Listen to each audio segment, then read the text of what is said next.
Hey,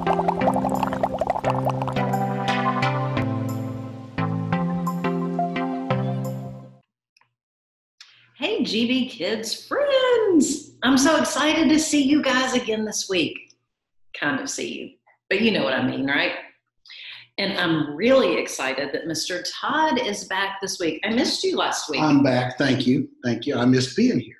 Well, you missed a great story, but let's start with the very first week that you and I taught class. Our theme for the month, see if you can think about it. Do you remember, Mr. Todd? Got it. Friendship. That's right, friendship. And so our very first week, we read about a very wise man named Solomon. And Solomon gave us some special words in Ecclesiastes. Do you remember? Yes. Two are better than one. Yeah. So it's good to have a friend. God wants us to have friends, and he wants us to be a good friend. The next week, we read about two very special friends. Their story is told in the Old Testament. Do you remember the names of those two friends? David and Jonathan. Maybe the two best friends in the Bible. They were just like brothers. So good. Mr. Todd, I've given you a pop quiz today, but you are scoring 100%. Good job. Then last week, Mr. Todd, you missed a really awesome story. It was about two friends. They're also from the Old Testament, two prophets. Their names were Elijah and Elisha. And God sent Elisha to be a friend to Elijah because Elijah was discouraged. And he was lonely. Yeah. And so Elisha came, and they became good friends and encouraged each other. Well, I love all of those stories, but today our story is a little different. For starters, it comes from the New Testament, so that's kind of fun. But this topic is a little bit harder, Mr. Todd. Yeah, it is. Because here's the thing. Sometimes even your good friends can do things that hurt you. Jesus and Peter were very good friends. Peter shared some special time with Jesus that Jesus didn't have with the other disciples. Mm-hmm. But something happened that could have been a big problem in their friendship. And the truth of the matter is, like I said a second ago, is that sometimes we can hurt the people that are our friends that we love. That's true. Well, here's the story. Here's what happened.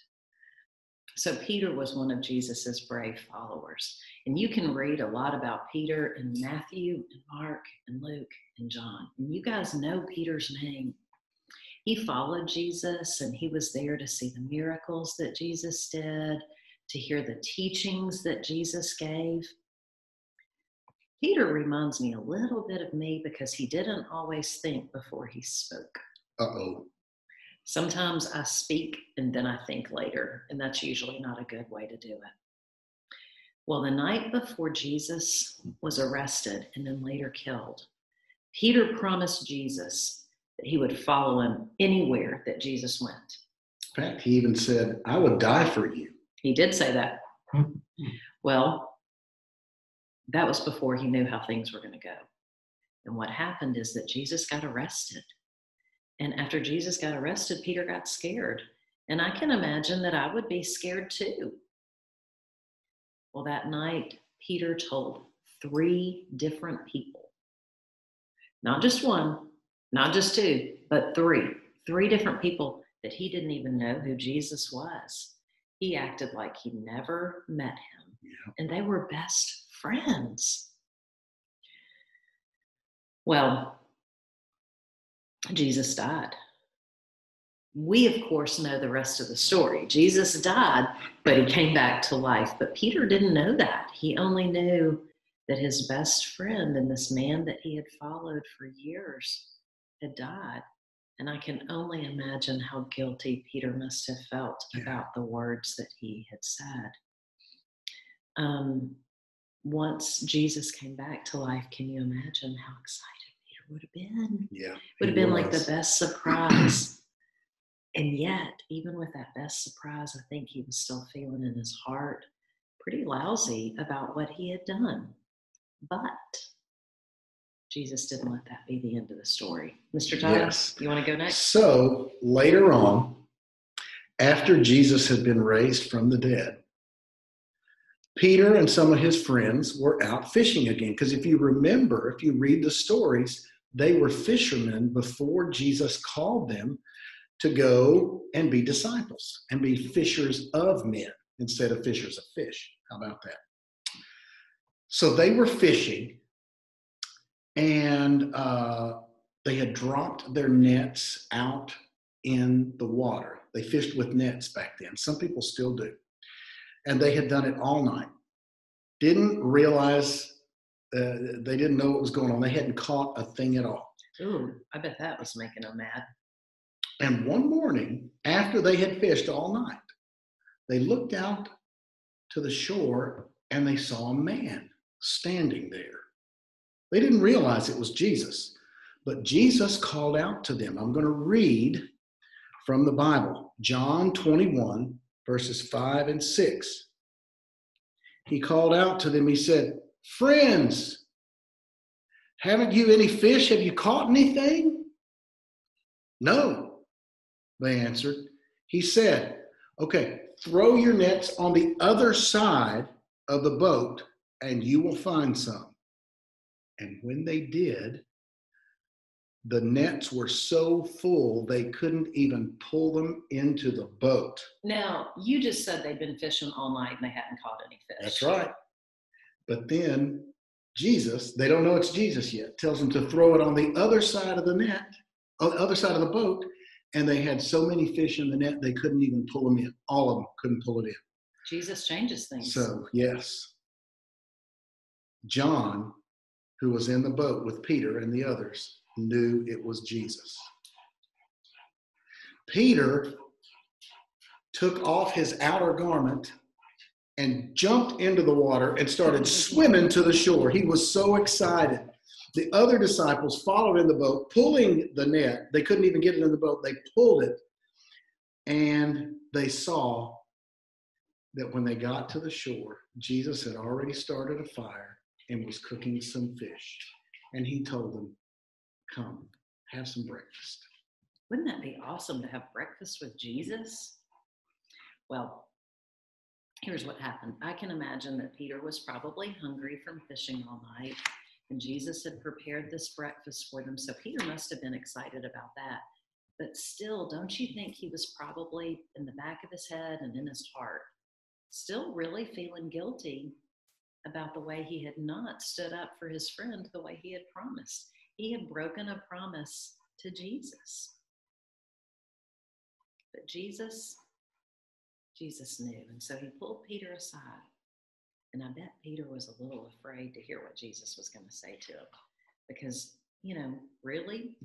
Couldn't Jesus have said, "Shame on you, Peter"? Mm-hmm. I mean, he could have.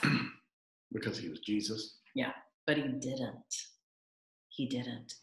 Instead, here's what he said. And these, again, are special words from the Bible, okay? So this is still from John 21. And this time it's verses 15 through 17, okay? So when they finished eating, Jesus said to Simon Peter, "Peter, do you truly love me more than these?" And Peter said, "Yes, Lord, you know that I love you." And Jesus said, "Feed my sheep." Again, Jesus said, "Peter, do you really love me?" And Peter said, "Yes, you know that I love you." And Jesus said, "Take care of my sheep." The third time. Three. Simon, son of John. His name was Simon Peter, so sometimes they call him Simon, sometimes Peter. "Do you love me?" This time Peter was hurt. He got his feelings hurt. And so for the third time, he said, "Lord, you know that I love you." And Jesus said, "Then feed my sheep." So did Jesus have some sheep somewhere? I wonder what that means. See if it tells us these stories. Well, actually, what Jesus was talking about was people. Oh. Because remember, Jesus is our good shepherd. Yes. And we are like the sheep. We are the sheep, yes. And he wanted Peter to lead the people of the church. Just like a shepherd takes care of its sheep, Peter would take care of the church and of the people in the church. Now, Jesus told Peter the truth. He said, this is going to be hard. And it was. Things got kind of hard for Peter. But he told Peter, follow me. And because Jesus forgave Peter, even after Peter had denied knowing him, that forgiveness enabled Peter to be a strong leader of the church, and he could share the love of God with everybody. Isn't it interesting that Peter denied Jesus 3 times, and Jesus asked Peter, do you love me? 3 times too. Yeah. So when Jesus forgave Peter, he made sure that Peter knew they would always be friends, even after Peter hurt him. Well, Peter went on, you guys probably know, to become a very important leader in the church. You can read all about him in the book of Acts, where the Bible tells us about the very first church. Peter even has 2 books in the New Testament, 1 Peter and 2 Peter. Yes. And so Peter went on to become a very important leader. And this story tells us something that is sometimes hard about friendship, but so very important. And that is forgiveness is a very important part of a friendship, because we are all going to hurt each other. Sometimes I hurt Mr. Todd's feelings. He might be upset about something and I kind of laugh at him. Or if I wake up grumpy, I might be kind of snappy at him, and it hurts his feelings. But good friends don't hold those things against each other. Yeah. They forgive. And I have also done things to hurt Miss Michelle. And it's really important for me to say, I'm sorry. Are those hard words to say, Mr. Todd? Sometimes they are very hard to say. Yeah. But they are so very important to say. I usually feel a whole lot better after I say I'm sorry. Yes, that's right. Even if it's hard to say. Guys, the important thing I want you to hear from today's story is that we forgive each other, okay? That's right.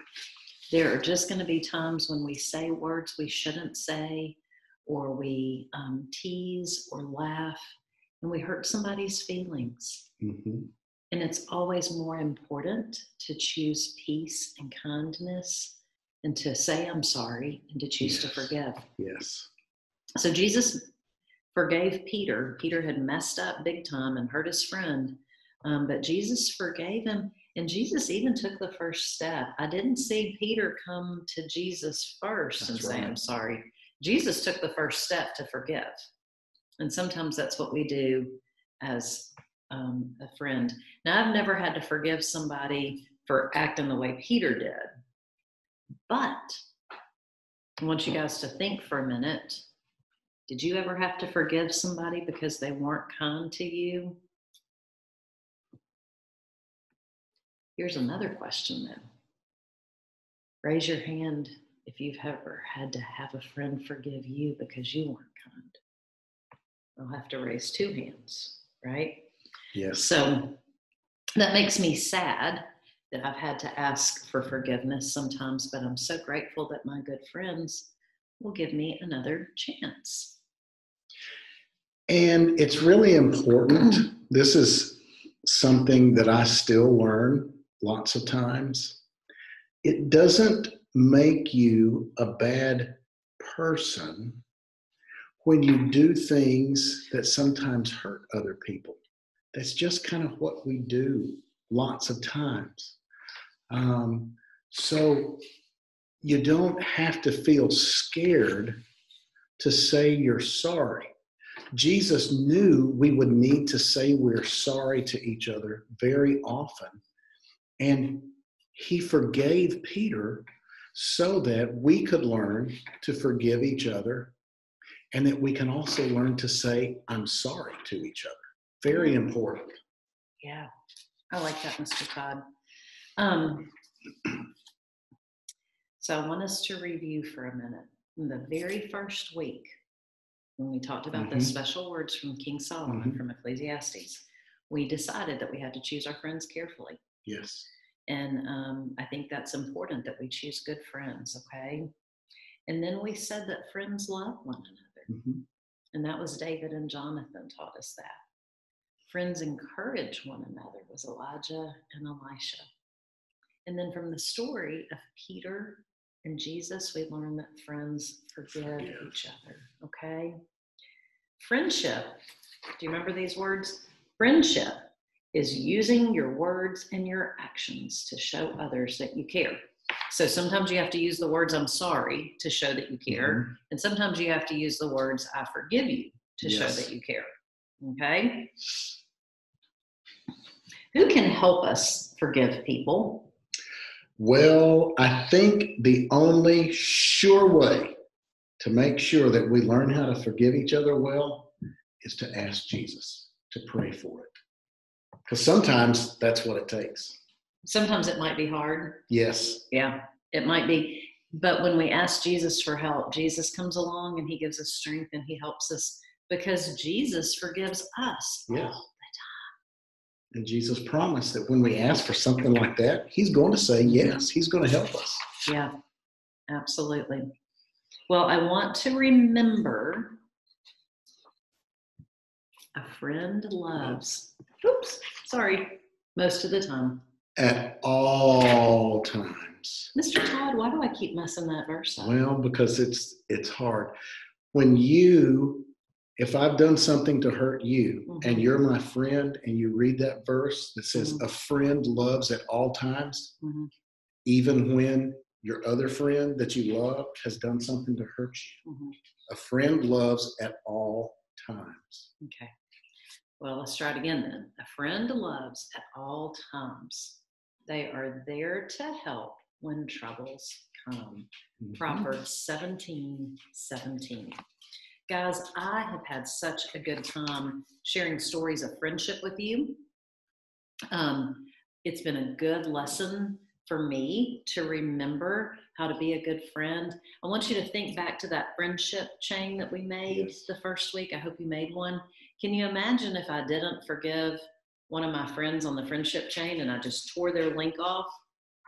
I'd have a pretty short friendship chain, and that would make me sad and lonely. Well, here's what I want you to know. Mr. Todd and I are always here to be your friends, and we are super excited about being your friends. So much so that we could, you want to sing a song? You've got a friend in me. You got a friend in me. When the road gets rough ahead, boy, you got a friend in me. I think Buzz and Woody probably sounded better when they sang it, but hey, that's okay. We love you guys and we want to be your friends. I want to remind you at the end of the video, there's a GB, kid of the week, kid of the week, kid of the week. So tune in to see who the kid of the week is, and then make sure that you're paying attention, because if you haven't been my kid of the week yet, you're going to be soon. Hey, we love you guys, and we love that you are good friends to people, and we hope to see you soon. Bye. Hi, gbKids. Hey, I'm really excited about our GB Kid of the Week interview. You're not going to expect this. You're going to be surprised. We're interviewing our actual mascot of gbKids, which is Daisy. She said she really wanted to answer these questions and share with you. So, Daisy, can you tell me about your family? Well, I have a mom and a dad, a brother and a sister, a niece, a nephew, and 3 cousins. That's a big family, Daisy. Tell me more about your niece and nephew. Well, my niece and nephew, they were a lot younger than me, and they have a lot of energy. They bounce around and run around and fly around. And so I just kind of look at them while they do that. Yeah, it's hard to be an aunt Aunt Daisy. Yeah. Hey, Daisy, do you have a nickname? Yes, my nickname is Good Girl. Oh, I like that. Yes, good girl. Good girl. Daisy, where do you go to school and what grade are you in? I am homeschooled. I'm in the graduate school here at 202 Windmill. Okay. That sounds pretty important. Yeah. Yeah. Okay. Daisy, what about your hobbies and sports? Clearly you don't enjoy looking right at the camera, but what hobbies and sports do you have? My favorite hobby is napping and occasionally barking at the people that knock on the door. And my favorite sport is shoving a soccer ball around with my nose. I have seen you do that, and you are pretty good at that. That's very remarkable. Okay, Daisy, what do you want to be when you grow up? I want to be a dream. People study me when I have dreams. A dream student. Oh, Yeah. that I could go for that too. See if you can get me in. All right, Daisy, are you ready for the lightning round? Think so. Tell me your favorite hero or superhero, Daisy. Um, Underdog. Yes, nice. What about your favorite color, Daisy? Red. Red. Okay. And your favorite candy? Bacon. Yum! I hadn't thought about that for a favorite candy, but I do love it. All right. Well, I can't eat chocolate, so. Good point. Good point. Hey, Daisy, thanks for being our gbKids mascot. Thanks for being our interview.